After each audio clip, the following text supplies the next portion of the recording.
یوسف علیہ السلام نے اپنے پروردگار سے دعا کی کہ اے میرے مالک مجھے ان کے مکر سے، ان کے فریب سے بچا لے، اس گناہ سے بہتر ہے کہ میرے مالک تو مجھے جیل میں ڈال دے۔ اب دیکھیے جذبہ ایمانی دیکھیے، کیا عرض کر رہے ہیں، اے میرے مالک تو مجھے جیل میں ڈال دے۔ ادھر عزیز مصر نے بھی جب بدنامی دیکھی کہ ساری خواتین یہی بات کر رہی ہیں کہ ان کی گھر والی جو ہے وہ ایک غلام پہ دل دے بیٹھی ہے، تو اس نے بھی یہی بہتر سمجھا، ان کی خاتون نے بھی یہی کہا کہ ان کو جیل ڈلوا دیں تاکہ ہم اس بدنامی سے بچ سکیں۔ یوسف علیہ السلام کو جیل میں ڈال دیا گیا، اور جب جیل میں آپ کو بھیجا گیا تو اس ماحول میں جا کے سیدنا یوسف علیہ السلام نے جیل کی اس قید کے اندر بھی آپ نے اپنے رب کے ساتھ جو تعلق تھا وہ اور مزید بڑھا دیا، اور جتنے لوگ تھے ان کے ساتھ بڑے حسن سلوک کے ساتھ پیش آئے، خدمت کی، ان کی دل جوئی کی، انہیں دین کی دعوت دی، دعوت اللہ دی۔ سارے لوگ آہستہ آہستہ آپ کے قریب ہونے لگے۔ اب دیکھیے کہ جس کا تعلق اللہ سے جڑا ہوا ہو، پھر اسے یہ فکر نہیں ہوتی کہ مجھے قید میں رکھا جائے یا آزاد رکھا جائے۔ وہ تو یہ کہتا ہے کہ جے سونا میرے دکھ وچ راضی، میں سکھ نو چلے پاواں۔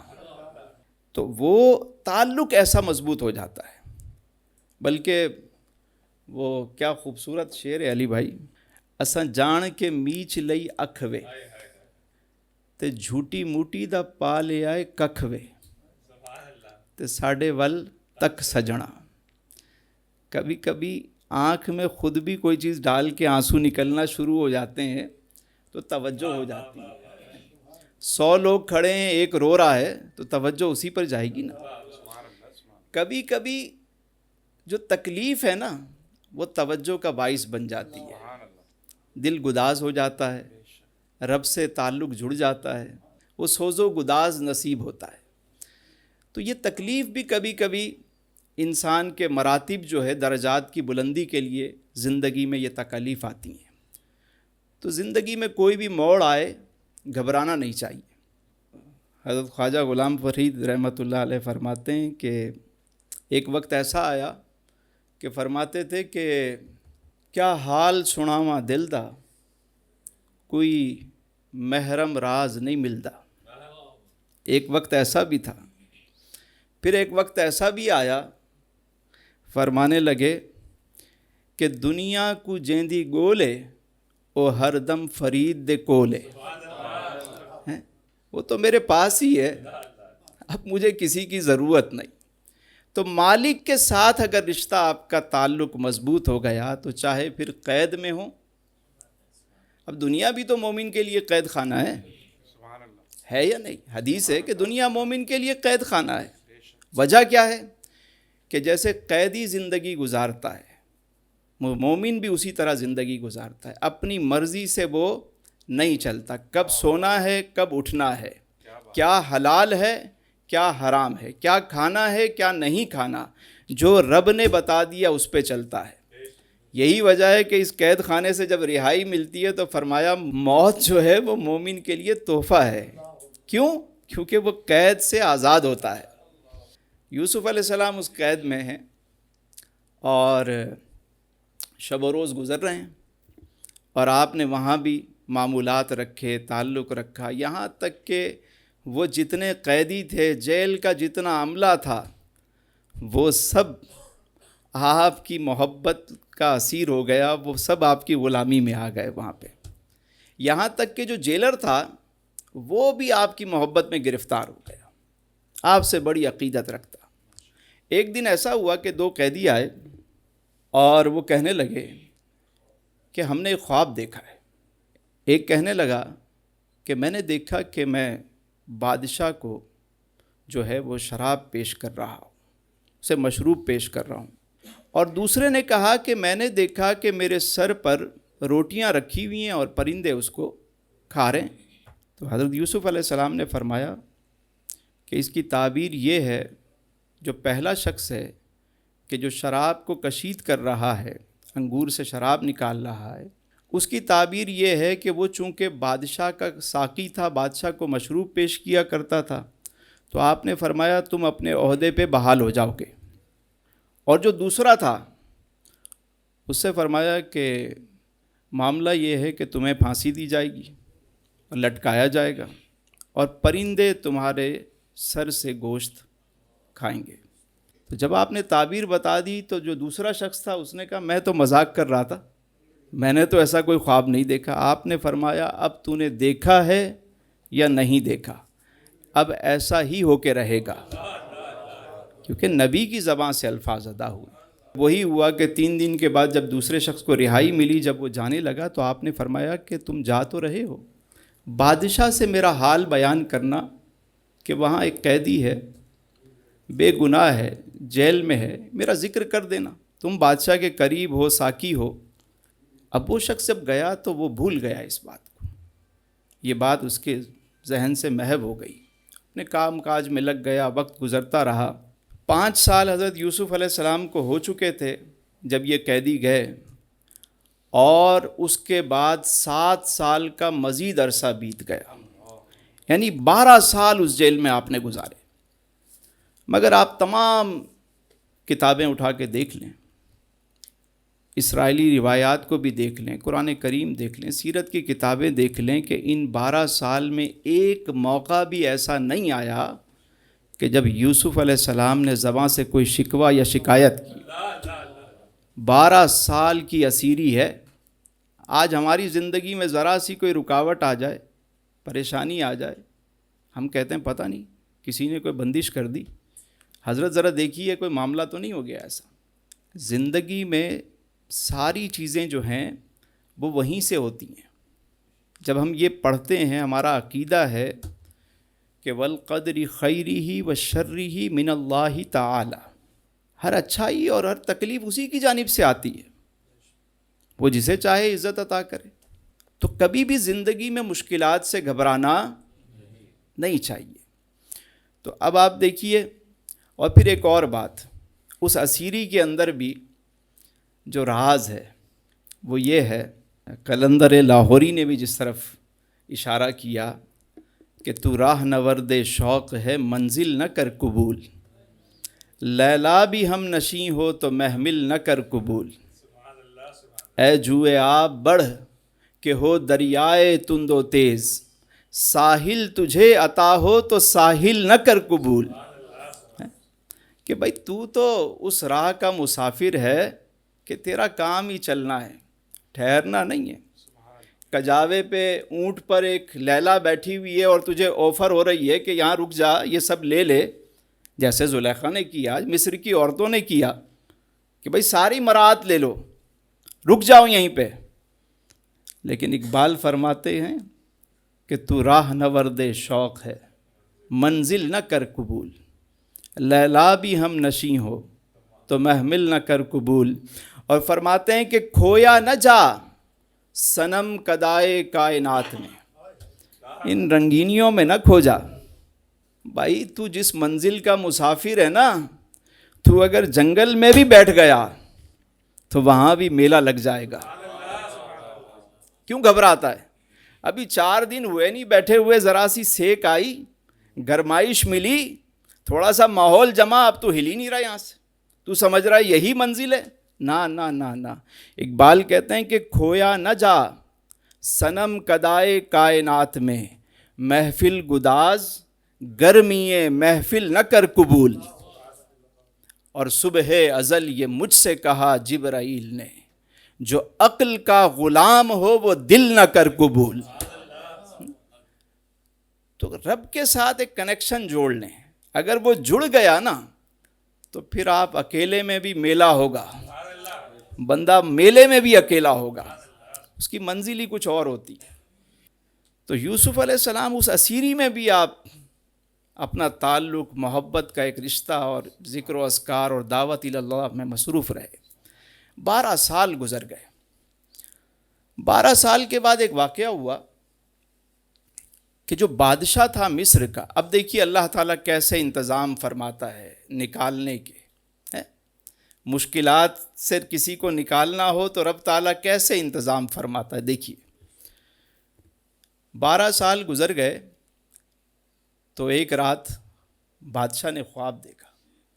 اس نے دیکھا کہ 7 موٹی گائیں، تازہ گائیں، مطلب صحت مند گائیں 7 دبلی گائیں کو کھا رہی ہیں، اور 7 جو ہے وہ ہرے بھرے خوشے ہیں، بالیاں ہیں، اور 7 خشک بالیاں ہیں. جب اس نے یہ خواب دیکھا تو صبح اٹھا اور اس نے کہا بھائی مجھے میری خواب کی تعبیر بتاؤ. تو جتنے معبر تھے وہاں پہ، جتنے کاہن تھے، جو لوگ وہاں جمع تھے جو خواب کی تعبیر بتاتے تھے، سب کہنے لگے یہ جھوٹا خواب ہے، اس کی تعبیر ہم نہیں جانتے، یہ ایسے ہی خواب ہے.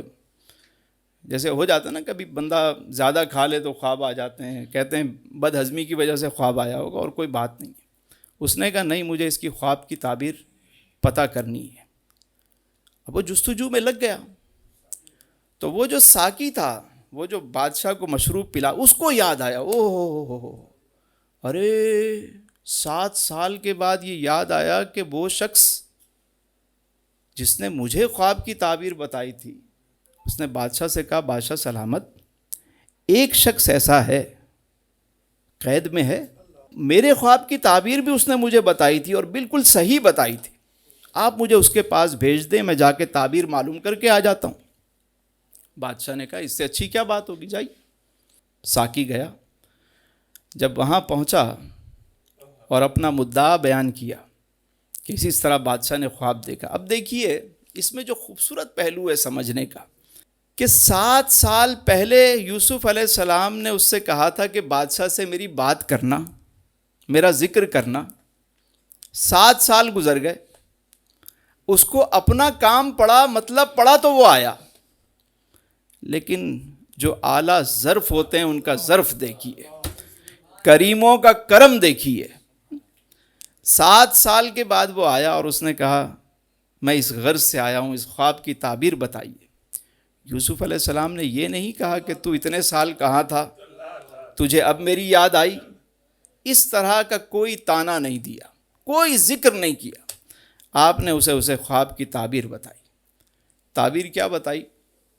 تعبیر یہ بتائی کہ 7 فربا گائیں ہیں، 7 دبلی پتلی گائیں کو وہ کھا رہی ہیں. اس کا مطلب یہ ہے کہ 7 سال جو ہے وہ خوشحالی ہوگی، خوب اناج اگے گا، خوب غلہ ہوگا، خوب فراوانی ہوگی ہر چیز کی. اور اس کے بعد 7 سال جو ہے وہ خشکی کے آئیں گے، خشک سالی کے آئیں گے. 7 سال وہ ہیں جس میں غلہ زیادہ ہوگا، تو ضرورت سے زیادہ جو غلہ ہے اس کو اسٹور کیا جائے، جمع کیا جائے. اور یہ جو 7 بالیاں بتائی گئیں ہری اور 7 خشک، ان دنوں میں، ان ایام میں غلہ کو جمع کیا جائے اور خوشوں سمیت اسے جمع کریں، بالیوں سمیت اسے جمع کریں، ذخیرہ کریں تاکہ مشکل وقت میں آپ کو یہ کام آ سکے. بادشاہ کو جا کے اس نے خواب کی تعبیر بتائی. بادشاہ نے کہا کہ یہ تو خواب کی تعبیر میرے خواب کے عین مطابق ہے، قریب تر ہے بھائی، سمجھ میں آ رہی ہے. اب ایک کام کرو، اس شخص کو بلا لو، وہ میرے سامنے بیٹھے اور مجھے یہ بات بتائے. قاصد آ گیا آپ کو لینے کے لیے کہ چلیے بلاوا آیا ہے. آپ نے فرمایا ایسے نہیں بھائی، پہلے تم جاؤ اور جا کر بادشاہ سے کہو کہ ان عورتوں کا کیا حال ہے کہ جنہوں نے ہاتھ کاٹے تھے، ذرا ان کی بھی تو خبر پتہ کرو.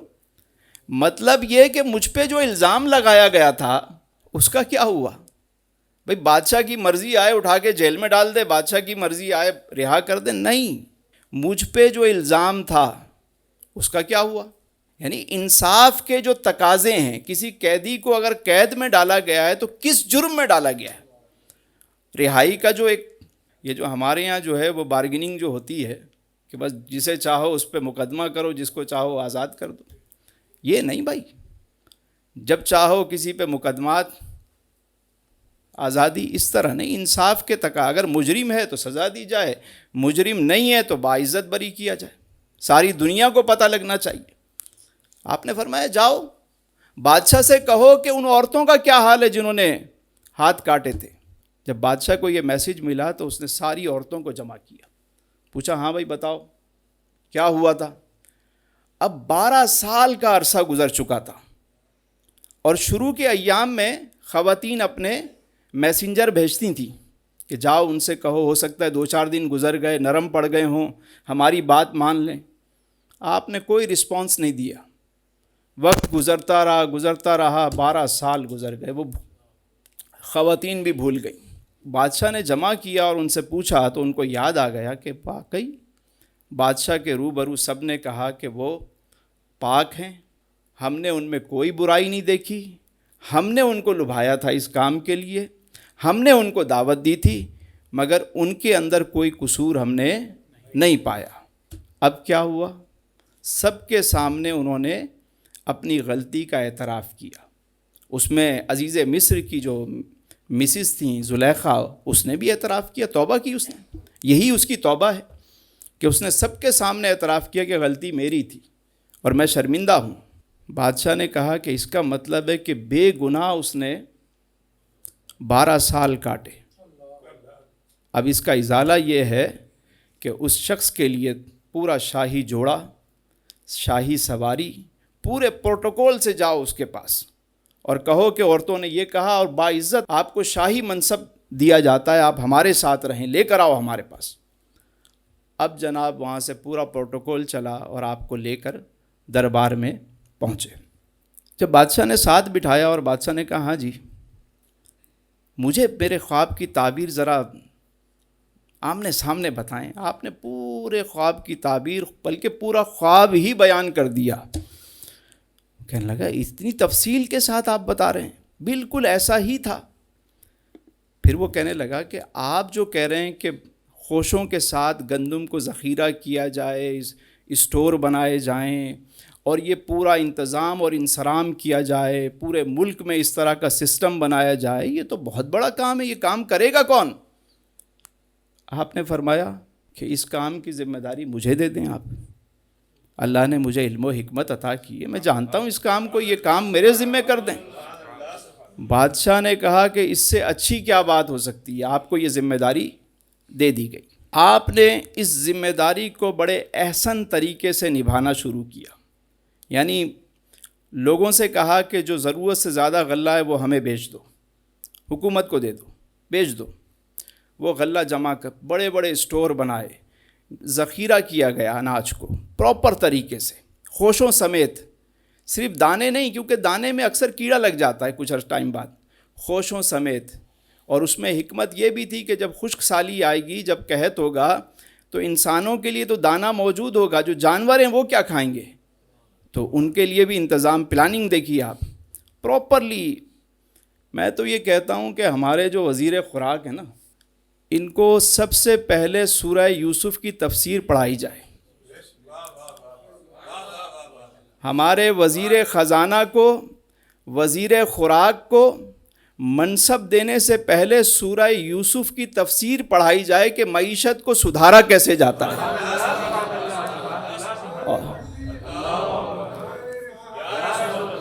وزیر خزانہ کو یہ بتایا جائے کہ IMF اور ورلڈ بینک کی طرف دیکھنے سے پہلے تم سورہ یوسف کو پڑھو اور اس کو دیکھو کہ مشکل میں قوم کو نکالا کیسے جاتا ہے، ذرا پڑھ کے تو دیکھو۔ 7 سال خشک سالی، 7 سال قحط پڑا، لیکن پوری قوم کو اس بحران سے کیسے نکالا۔ اللہ اکبر، اللہ اکبر۔ نہ صرف انسانوں کو، جانوروں کو محفوظ رکھا گیا۔ کیا تدبیر ہے، کیا۔ تو یوسف علیہ السلام نے جب یہ سارا انتظام کیا، غلہ جمع کرتے رہے، 7 سال گزر گئے، تو ظاہر ہے وہ قحط کا جو دور شروع ہوا۔ اب دیکھیے پہلا سال جب آیا تو لوگوں نے جو ان کے پاس اناج جمع تھا وہ کھایا پیا ختم کیا۔ جب وہ ختم ہونے لگا تو ان کے پاس جو درہم و دینار تھے وہ لے کر آ گئے کہ ہمیں مزید غلہ دے دیں۔ آپ نے درہم و دینار کے بدلے پہلے سال انہیں غلہ دے دیا، لے گئے لوگ۔ سال گزارا کیا، دوسرا سال آیا، قحط مزید بڑھا، تو انہوں نے کیا کیا، جو ان کے پاس زیورات تھے، جواہرات تھے، جو سونا چاندی تھا، وہ سارا دے دیا کہ بھائی اس کے بدلے میں ہمیں غلہ دے دیں۔ دے دیا گیا۔ تیسرا سال آیا تو ان کے پاس جو مال مویشی تھے وہ سارے حکومت کو دے دیے، یوسف علیہ السلام کی ملکی ہے، اور کہا کہ ہمیں آپ غلہ دے دیں۔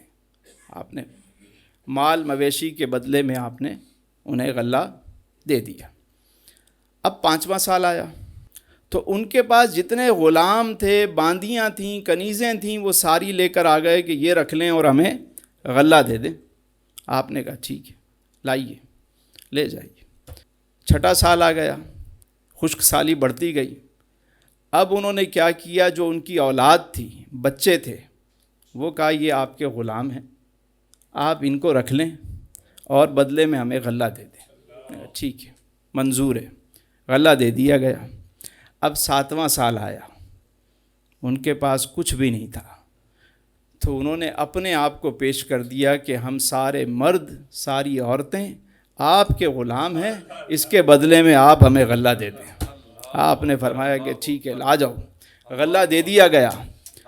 اب دیکھیے حسن انتظام اور حسن اہتمام۔ اللہ تعالیٰ جب کسی کو عزت دینے پہ آتا ہے تو کیسے عزت دیتا ہے؟